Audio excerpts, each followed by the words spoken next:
በዓለማችን ቢሊየነር የሚለው ስም ሲጠራ ስማቸው ቀድሞ ከሚነሳ ሰዎች አንዱ የሆነው የአማዞኑ ጄፍ ቤዞስ እንደሆነ ይታወቃል። የሀብት ጉዞውን በ1994 በሲያትል ባለ ጋራጅ የጀመረው ጄፍ በዓመታት ውስጥ ካምፓኒው በዓለማችን ላይ ከሚገኙ ትላልቅ ተቋማት አንዱ መሆን ችሏል። ይህም ደግሞ ቤዞስን ከሀብታሞች ተርታ እንዲሰለፍ አድርጎታል።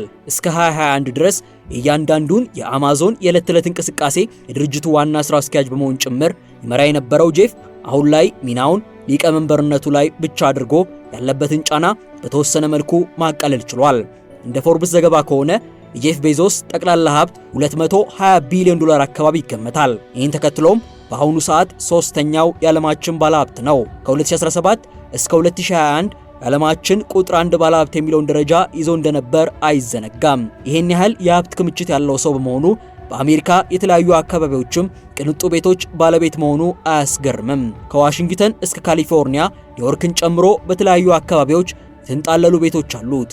እንደውም ላንድ ሪፖርት የተሰኘው በአሜሪካ በርካታ የመሬት ይዞታ ያላቸውን ሰዎች ዝርዝር የሚያወጣው ገጽም ጄፍ ቤዞስን በአሜሪካ ባለው የመሬት ይዞታ 28ኛ ደረጃ ላይ ያስቀምጠዋል።